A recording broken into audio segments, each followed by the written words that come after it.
வாரவெல்லும் உறவுகளை மீண்டும் ஒருமுறை சந்திப்பதில் மட்டற்ற மகிழ்ச்சி. நம் அனைவர் மீதும் இறைவனுடைய சாந்தியும் சமாதானமும் உண்டாவதாக.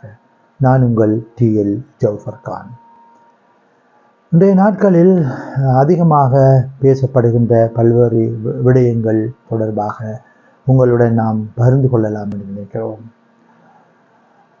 இன்றைய நாட்களில் நாம் பார்க்கின்ற போது மனிதாபிமான செயற்பாடுகள் நம் மத்தியிலே அருகி வருகின்ற அந்த நிலைப்பாட்டை காணக்கூடியதாக இருக்கிறது.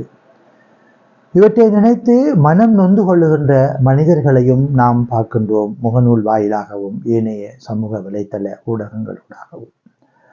அண்மையிலே வடமாகாணத்திலே ஒரு துரதிர்ஷ்டவசமான ஒரு சம்பவம் நடந்திருக்கிறது. ஒரு நாய் ஆட்டை கடித்து சாப்பிட்டு விட்டிருக்கிறது. அப்போது அந்த ஆட்டின் சொந்தக்காரர் அவருடைய வழக்கினை மத்தியஸ்த சபையிலே, அந்த குறித்த பிரதேச மத்தியஸ்த சபை ஒன்றிலே தாக்கல் செய்திருக்கிறார். குறித்த வழக்கை விசாரித்த மத்தியஸ்த சபையிலே இருக்கின்ற நீதிபதிகளில் 3 வரப்பட்ட போது இந்த நாயை குறித்த ஆட்டின் உரிமையாளரிடம் ஒப்படைக்குமாறும் சொல்லப்பட்டிருக்கிறது. தீர்ப்பு கொடுத்திருக்கிறது. குறித்த நாய்க்கு மரண தண்டனை வழங்குமாறும், மரண தண்டனை வழங்கிய பிற்பாடு அந்த புகைப்படத்தை எங்களுக்கு அனுப்பி வைக்குமாறும்.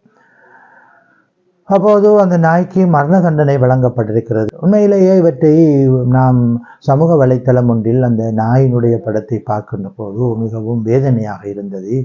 வாய் பேச முடியாத ஒரு ஜீவனை இவ்வாறு கொலை செய்திருக்கிறார்கள் என்று. இறைவன் ஒவ்வொன்றுக்கும் ஒவ்வொன்றை எங்களுடைய இஸ்லாமிய மார்க்கத்திலே சொல்வதைப் போல ரிசுக்காக படைத்திருக்கிறார். ரிசுக் என்றால் உணவாக படைத்திருக்கிறார். உதாரணமாக ஒவ்வொன்றும் ஒவ்வொன்றுக்கும் ரிசுக்காக இருக்கிறது. பாம்பை எடுத்துக்கொண்டால் தவளையை உணவாக கொள்ளுகிறது, பூனையை எடுத்துக்கொண்டால் எலியை உணவாக கொள்கிறது. இவ்வாறு முதலை எடுத்துக்கொண்டால் ஏனைய விலங்குகளை, மனிதர்களை உணவாக கொள்ளுகின்றவற்றை நாம் பார்க்கிறோம். இவ்வாறு உணவு சங்கிலியாக இறைவன் ஒவ்வொன்றுக்கு ஒவ்வொன்றை உணவாக படைத்திருக்கிறான். அவைதான் அவைக்கு உணவாக இருக்கும். காட்டிலே பார்த்தால் சிங்கங்கள் எவ்வளவு பரிதாபகான முறையிலே நாம் பார்க்கின்ற போது நொந்து கொள்கிறோம். ஆனால் மான்களை வேட்டையாடுகிறது, முயல்களை வேட்டையாடுகிறது. வலிமை குறைந்த மிருகங்களை தன்னுடைய வேட்டை திறமையினால் வேட்டையாடி உண்ணுவதை நாம் காணுகிறோம். அவற்றை பார்க்கின்ற போது நமக்கு வேதனையாக இருந்தாலும் இறைவன் அதற்கு அதை உணவாக கொடுத்திருக்கிறான். அந்த வகையிலே அந்த குறிப்பிட்ட அந்த நாயை ஆட்டை கடித்து உண்டு விட்டது என்பதற்காக அந்த நாயை அடித்து கொண்டிருக்கிறார், மரண தண்டனை வழங்கி கொலை செய்திருக்கிறார்கள் என்பது உண்மையிலேயே மிகவும் வேதனையான ஒரு விடயமாக பார்க்கக்கூடியதாக இருக்கிறது. அப்படித்தான் இப்போது இந்த மனிதாபிமானம் அல்லது மனித நேயம் என்கின்ற சொற்றொடர்களை நாம் கடந்து செல்ல வேண்டி இருக்கிறது. அண்மையில எனக்கு ஏற்பட்ட ஒரு நிகழ்வை நான் பார்க்கிறேன். நான் ஒரு பள்ளி வாயிலிலே ஒரு நேர தொழுகையை நிறைவேற்றிவிட்டு வெளியிலே வருகின்ற போது என்னுடைய சைக்கிள் பாரம் அதிகமாக இருந்த காரணத்தினாலோ என்னவோ மழை நேரம் சறுக்கி கீழே விழுந்து விட்டது. உடனே நானும் கீழே விழுந்து விட்டேன். அப்போது அந்த பைசிக்கலை, என்னுடைய மோட்டார் சைக்கிளை என்னால் தனிமையாக தூக்கி நிமிர்த்த முடியாமல் கஷ்டப்பட்டு கொண்டிருக்கிறேன். அப்போது எனக்கு முன்னால் ஒரு முக்கியமான ஒரு வாலிபர் அவருடைய வாகனத்தை எடுக்க வந்தவர் போல பார்த்து கொண்டிருக்கிறார். அப்படியே ரசித்து கொண்டு நிற்கின்றார். கிட்டத்தட்ட நான் நினைக்கின்றேன் ஒரு 5-6 நிமிடங்கள் நான் மிகவும் அந்த என்னுடைய சைக்கிளை உயர்த்துவதற்காக நிமிர்த்துவதற்காக கஷ்டப்பட்டிருப்பேன். அவர் வந்து எனது அருகிலே வந்து என்னவென்றும் கேட்கவில்லை, பார்த்து கொண்டிருக்கிறார். எங்கோ இருந்து வந்த ஒரு பாடசாலை மாணவன், அவனுடைய யூனிஃபார்மோடு சீருடையோடு வந்திருந்த அந்த பாடசாலை மாணவன் எனக்கு கை கொடுத்து அந்த மோட்டார் சைக்கிளை உயர்த்தி விட்டான். நான் எதை பதிய விரும்புகின்றேன் என்றால், மனிதாபிமானம் என்பது இப்படித்தான் இருக்கிறது. இப்போதைய காலகட்டங்களில் அவர்களுடைய வாழ்க்கையும் தானும் தன்னுடைய குடும்பமும் தானும் தன்னுடைய பிள்ளைகளும் என்கின்ற போக்கிலே தான் அவருடைய வாழ்க்கை போய்கொண்டிருப்பதை பார்க்கின்ற போது மிகவும் வேதனையாகவும் விரக்தியாகவும் இருக்கிறது. அந்த சூழ்நிலையில் தான் நான் இப்போது ஒரு காணொலியை என்னுடைய குரலுக்கு முன்னால் பதிய விரும்புகிறேன். அண்மையிலே ஏற்பட்ட பெரு வெள்ளப்பெருக்கின் காரணம் அல்லது அதிக மழை காரணமாக பிரதேசமெல்லாம் வெள்ள நீர் வடிந்து ஓட முடியாமல் எல்லா இடங்களிலும் தேங்கி வெள்ளமாக மாறி மக்கள் பல்வேறு கஷ்டங்களை எதிர்கொண்டதை நாம் ஊடக வாயிலாக அல்லது நாம் சமூக வலைத்தளங்களின் ஊடாக எல்லாம் அறிந்து வருகிறோம். அந்த வகையில் அண்மையிலேயே நான் காத்தான்குடி பிரதேசத்திலே புதிய காத்தான்குடி பகுதியில் அதிகமான வெள்ளத்தினால் பாதிக்கப்பட்ட மக்களை பார்க்க செல்கின்ற போது அவற்றை செய்தி சேகரிப்பதற்காக செல்கின்ற போது ஒரு சிறிய 8ஆம் ஆண்டு படிக்கின்ற ஒரு மாணவன் தங்களுடைய வீதியிலே வருகின்ற நீரை வடிந்தோட செய்வதற்காக மிகவும் பிரயத்தனம் பட்டு கொண்டிருந்தார். அவற்றை பார்க்கின்ற போது எனக்கு மிகவும் சந்தோஷமாக இருந்தது, திருப்தியாகவும் இருந்தது. அப்போது நான் அந்த குறித்த சிறுவனோடு பேச்சு கொடுத்தேன். நீங்கள் யார் தம்பி, உங்களுடைய பெயர் என்ன? அவர் சொன்னார், தான் ஒரு குறிப்பிட்ட பாடசாலையிலே 8ஆம் ஆண்டிலே படித்துக் கொண்டிருக்கிறேன். அப்போது நீங்கள் மிகச்சிறிய வயதிலே இதை செய்கிறீர்களே என்று கேட்டபோது, இல்லை, நாம் செய்யாவிட்டால் யார் செய்வது?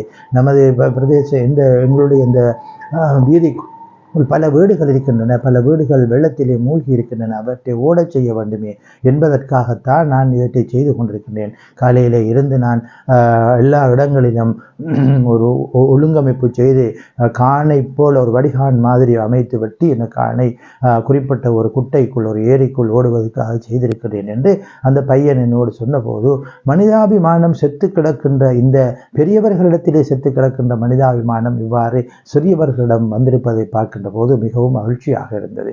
அவற்றை பதிவு செய்ய வேண்டும் அல்லது உங்களோடு கலந்து கொள்ள வேண்டும் அல்லது உங்களோடு பகிர்ந்து கொள்ள வேண்டும் என்பதற்காகத்தான் அந்த குறிப்பிட்ட அந்த சிறுவனுடைய படத்தையும் காட்சியாக்கி அவனுடைய செயற்பாட்டையும் காட்சியாக்கி காணொலியாக இங்கே நான் பதிவு செய்கிறேன். இப்போது நாம் பார்க்கின்றோம், இந்த மேலே சொன்ன அந்த நாய்க்கு வழங்கப்பட்ட தூக்கு தண்டனை, எனக்கு ஏற்பட்ட அந்த நிகழ்வு, இந்த சிறுவனுடைய இந்த நிகழ்வு, இவற்றையெல்லாம் வைத்து பார்க்கின்ற போது இன்று வளர்ந்தவர்களிடம் இந்த மனித நேயம், மனிதாபிமானம் செத்து போயிருப்பதை நாம் பார்க்கிறோம்.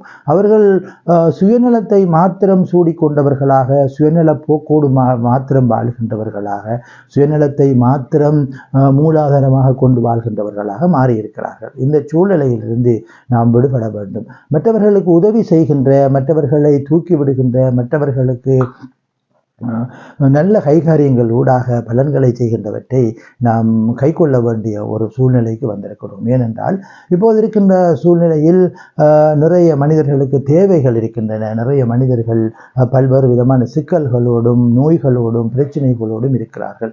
அவர்களுக்கெல்லாம் இவங்களால் முடிந்த உதவிகளை, அடிக்கடி அனர்த்தங்கள் வருகின்றன, அடிக்கடி பிரச்சனைகள் வருகின்றன, அடிக்கடி இயற்கை அனர்த்தங்கள் என்று மக்கள் பாதிக்கப்பட்டு கொண்டே இருக்கிறார்கள். இந்த சூழ்நிலையில் நாம் அதிகமாக மனித நேயத்தோடு, மனிதாபிமானத்தோடு செயற்பட வேண்டிய ஒரு சூழ்நிலைக்கு இருக்கிறோம்.